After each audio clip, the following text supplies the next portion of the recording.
Kyle reviewed. Like and subscribe. Hey guys, we got some news here coming from comicbook.com regarding Kevin Feige and the new Spider-Man Sony deal. So we got some news here coming just yesterday that Spider-Man has returned to the MCU, or he'll be staying in the MCU after it was announced that he was done after Far From Home. Now, it's quite interesting here is they mentioned comicbook.com got some more information on that. It sounds like they signed up for one more movie, so another Spider-Man 3 to finish up that storyline, and then another MCU movie, allowing Spider-Man to be in that. That way they can wrap up that storyline. Now it's coming here. They're saying is comicbook.com is saying that they've learned that the current plan is to, in the new deal with for Marvel Studios and Kevin Feige, to use two movies to write Spider-Man out of the Marvel Cinematic Universe, eventually giving Sony full control of the character.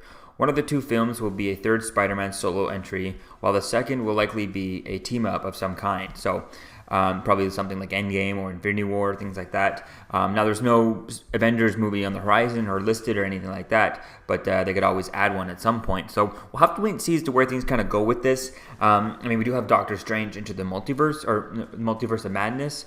And so he could always be in there a little bit and just kind of...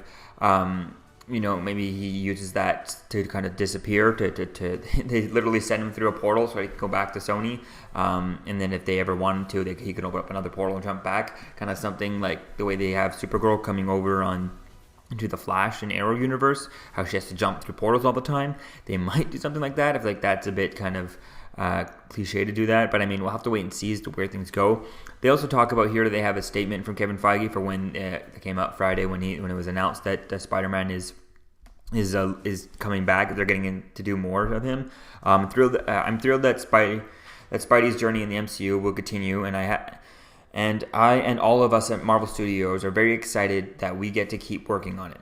Spider-Man is a powerful and iconic hero whose stories cross all ages audience around the globe. He also happens to be the only hero with the power to cross cinematic universes. So, as Sony continues to develop their own Spideyverse, you never know what surprise in the future might hold.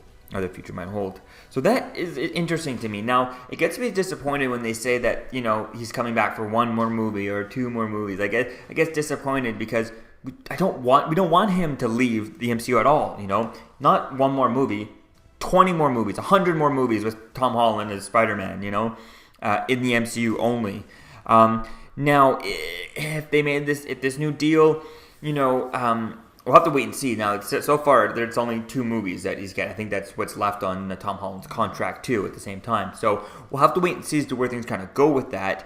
But if that could be interesting, that could be cool, because if Tom Holland's contract runs up after these two movies, then maybe he can go, okay, what am I signing again? I'll sign to go back in the MCU, but I will not sign to go into the Sonyverse. That could be something interesting, and hopefully Tom Holland would do that. Refuse to sign anything that's not in the MCU.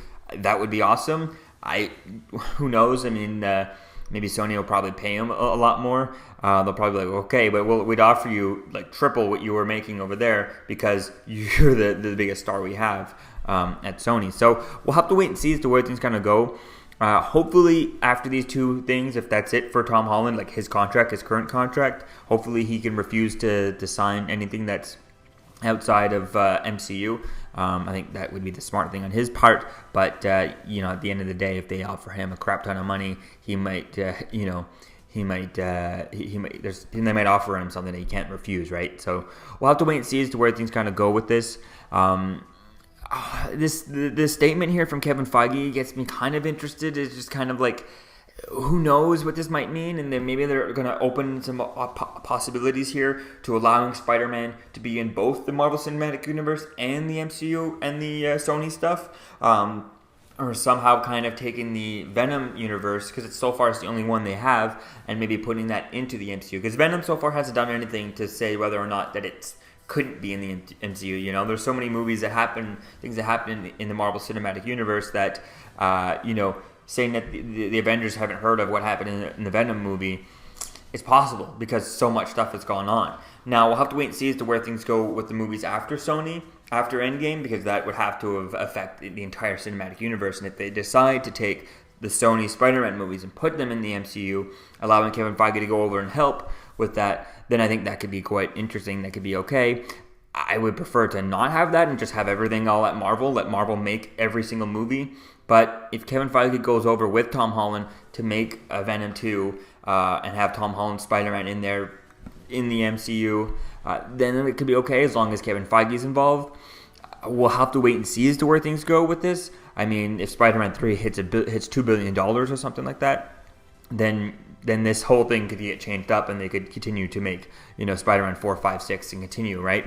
We'll have to just wait and see as to where things kind of go with all this. And also with the whole rumors and talks or something that either Apple or Amazon or someone like that is looking to buy Sony Entertainment. So if they were to buy them, from what I understand and stuff about the contracts, is that if someone buys Sony, their rights to Spider-Man go back to Marvel and Disney automatically.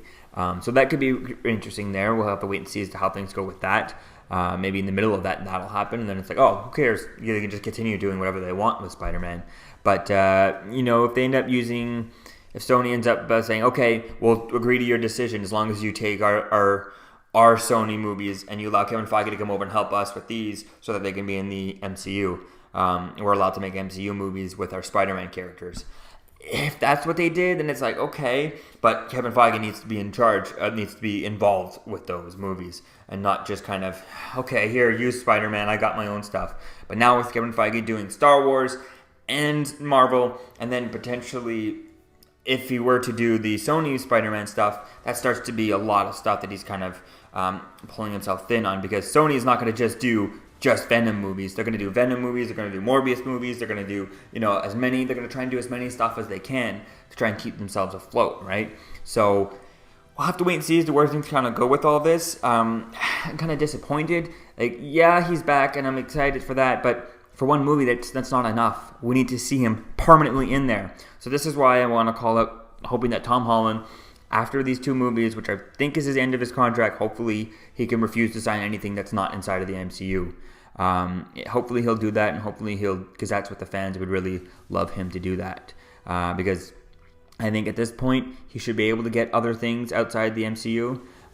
He has an animated movie with Will Smith coming out, so we'll see how that goes. If that does very well, then maybe, he doesn't need Spider-Man that much, that he's enough to, put his foot down and say, no, I'm not doing anything that's Spider-Man outside the MCU. So let me know what you think, guys, about this in the comments below. If you want to read this full article, I have a link in the description. You can check it out, and I'll see you guys in the next video. Peace out.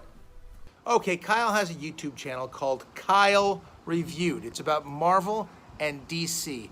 I happen to know a little bit about DC since my initials are DC. All right, so if you like Kyle's interviews and videos and reviews and everything like that, then like and subscribe. If you don't like them, well, maybe you're just not a comic book fan.